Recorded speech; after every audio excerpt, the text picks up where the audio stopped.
विगत 34 दिनों से 17वीं बीपीएससी अभ्यर्थियों को हक दिलाने, न्याय दिलाने को लेकर छात्र नेता और गुरु रहमान जो शिक्षक है वो लगातार सड़कों पे उतरे हुए हैं।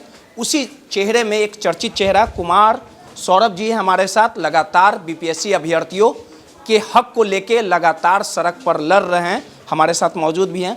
सौरभ जी सड़क पे लड़े, लगातार कई ठंड में आप रात गुजारे, लाठीचार्ज हुआ, वहाँ तक हर एक चीज़ झेलना पड़ा। आखिर ये गूंगी बहरी सरकार को क्यों नहीं दिख रहा है कि ये भी बिहार के ही बच्चे हैं, बिहार के ही भविष्य हैं। और जिस प्रकार से एग्जामिनेशन को लेके आप लोग लगातार मांग उठा रहे हैं, कई ऐसे मामले भी हुए, ये कोई पहला दफ़ा नहीं है कि आप बच्चों की आवाज़ बनने का काम किए, गुरु रहमान हो या आप हो, लगातार मांग उठा रहे। आखिर क्या कारण है कि सरकार को ये सब दिख नहीं है? देखिए, सबसे पहले आपको धन्यवाद। निश्चित रूप से आपने सही प्रश्न किया कि सरकार को कुछ दिख नहीं रहा है। सरकार को सब कुछ दिख रहा है, धृतराष्ट्र बने हुए हैं। और सर ने स्पष्ट कहा है, हम लोग भी कह रहे हैं कि आखिर मौन चुप क्यों है मुख्यमंत्री जी। पहले भी कई दफ़ा मुख्यमंत्री जी ने छात्र हित में फैसला किया है, लेकिन अब सवाल ये है कि इस बार 17वीं बीपीएससी सिविल सेवा, जिसमें 34 दिन हम लोग अनशन पर बैठे, हमारे सैकड़ों छात्रों को चोट लगा। कभी लाठीचार्ज हुआ, 4 बार लाठीचार्ज हुआ, 25 दिसंबर, 29 दिसंबर, 6 तारीख को, उसके बाद। और कई बार कभी शिक्षकों को नोटिस होता है, कभी छात्र नेताओं को नोटिस होता है, हाउस अरेस्टिंग हो रहा है, पीएमसीएस से गिरफ्तारी चल रहा है, किसी को बोलने पर रोक, किसी को आर्थिक अपराध इकाई जांच कर रही है। तो मैं स्पष्ट मानता हूं कि मुख्यमंत्री जी को हस्तक्षेप करना चाहिए था। लेकिन इसके इतर दूसरा जो सवाल ये है कि 200 एसडीएम और 136 डीएसपी के पद हैं। सबसे बड़ा महत्वपूर्ण सवाल ये है। और बीपीएससी के इतिहास में सबसे बड़ी वैकेंसी 2035 पद। तो मुश्किल से इन सब चीज़ों को लेकर बीपीएससी जो गलती कर रही है, जो तुगलकी फरमान बीपीएससी के चेयरमैन रवि परमार मनु भाई निकाल रहे हैं कि एक परीक्षा 2 शिफ्ट में करा के सामान्यीकरण लागू नहीं होगा।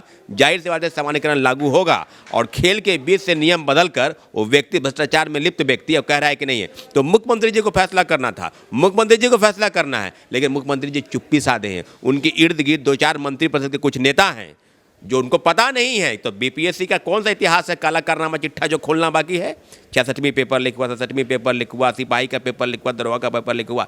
आप कोचिंग माफिया, शिक्षा माफिया पर कार्रवाई करने की हिम्मत नहीं है, बालू माफिया पर कार्रवाई करने की हिम्मत नहीं है, दारू माफिया पर कार्रवाई नहीं करेंगे। लेकिन हमारे जब छात्र, जब अभ्यर्थी अपनी आवाज़ के लिए सड़क पर आंदोलन करेंगे हम लोग, तो हम लोग पर लाठीचार्ज होगा, हम लोग की गिरफ्तारी होगी, डराया जाएगा, धमकाया जाएगा।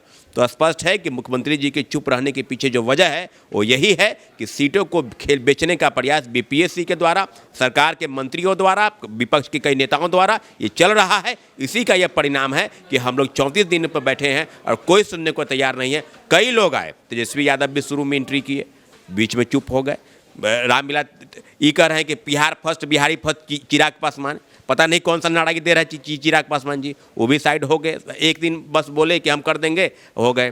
तो मुख्यमंत्री जी को फैसला करना है। राहुल गांधी जी, देश के सबसे प्रमुख नेताओं में से एक, वो भी गर्दनी बाग है। उन्होंने कहा है कि सुप्रीम कोर्ट से लेकर और हम जाएंगे पार्लियामेंट तक आपकी बात के ले जाएंगे। ये बात सही है कि सब लोग आए, प्रशांत किशोर जी की भी बहुत बड़ी भूमिका है। लेकिन इतना जरूर है कि हम लोग अपनी लड़ाई गर्दनी बाग से शुरू किए थे। आज भी गर्दनी बाग में गर्दन झुका के नहीं, हाथ में हाथ मिलाकर सरकार के विरुद्ध नहीं, बीपीएससी गलत नीतियों के खिलाफ में हम लोग नाराबाजी कर रहे हैं कि बीपीएससी री एग्जामिनेशन कराना होगा। लेकिन ये करवा नहीं रहे हैं क्योंकि यहाँ खेल तो चल रहा है। सौरभ जी, एक और सवाल है, आखिरी सवाल है। इसको लेके याचिका दायर की गई थी पटना हाई कोर्ट में, बहस भी हुआ है। उम्मीद जताई जा रही है कि 31 तारीख को जो आदेश है हाई कोर्ट का वो आ जाएगा और आकलन किया जा रहा है कि छात्रों के हित में। बिल्कुल, बिल्कुल हम लोग ये कह रहे हैं कि जो भी चल रही सुनवाई, उसकी दूसरी सुनवाई है और बहुत ही महत्वपूर्ण सुनवाई है। बिल्कुल, हमारे जो लवर हैं वाईवी गिरी, उन्होंने कहा है कि 60% हम लोग केस जीते हैं। लेकिन बीपीएससी का कार्यशैली देख लीजिए, लगातार नोटिस पर नोटिस दे रहा है कि हम रिजल्ट निकाल देंगे, आंसर की, फाइनल आंसर की, कई चीज़ कर रही है। तो बीपीएससी तो कर ही रही है भाई, तो बीपीएससी के रोक कौन लगाएगा? आखिर चल का क्या रहा है खेल? तो यही बात है कि आप रिजल्ट प्रभावित नहीं होगा, लेकिन इतना जरूर है कि उस आदेश से पूरे बीपीएससी की पीटी परीक्षा रद्द होगी। जो रिजल्ट निकालने का प्रयास कर रहे हैं वो रिजल्ट भी बाधित होगा। इसलिए इंतजार करना चाहिए था। हम लोग को पूरा न्याय पर भरोसा है। माननीय उच्च न्यायालय छात्रों के हक में फैसला करेगी और निश्चित रूप से जो अभ्यर्थियों के हक और हकमारी की आवाज़, जो मजदूर और किसान परिवार के बच्चे जो कह रहे हैं कि अधिकारी नहीं बनेंगे, तो क्या अधिकारी के बच्चे ही अधिकारी बनेंगे? राजा का बेटा ही राजा बनेगा? तो सीटों को बेचने का प्रयास चल रहा है। शिक्षा माफिया, कोचिंग माफिया पर कार्रवाई करने की हिम्मत इन लोगों को नहीं है। निश्चित रूप से माननीय उच्च न्यायालय छात्र हित में फैसला करेगा और हम लोग गर्दी में बाग में बैठे हैं वहीं से हम लोग निकलेंगे। लेकिन जो चल रहा है इस प्रदेश में, मुख्यमंत्री जी को चुप्पी तोड़नी होगी और बताना होगा कि लाठीचार्ज ये न पहली बार है न ये आखिरी बार है, कब तक लाठीचार्ज चलेगा, इस बात को उनको साबित करना होगा। लेकिन हम लोग कोर्ट के न्यायालय पर पूरा भरोसा है हम लोग को। सीधे तौर पे छात्र नेता सौरभ जी थे, इन्होंने सीधे तौर पे कहा है आपने छात्रों के सुख दुख में कदम से कदम मिला के चलते रहे और इन्होंने सीधे तौर पे कहा है कि री एग्जाम होगा और कोर्ट पे इन्हें भरोसा है। 31 तारीख को कोर्ट का आदेश आएगा और ये जाहिर कर रहे हैं, उम्मीद जता रहे हैं कि इनकी जीत होगी, छात्रों की जीत होगी। अब देखने वाली बात होगी कि 31 तारीख को क्या कुछ आदेश आता है। सहयोगी अनिल के साथ रोहित दर्श।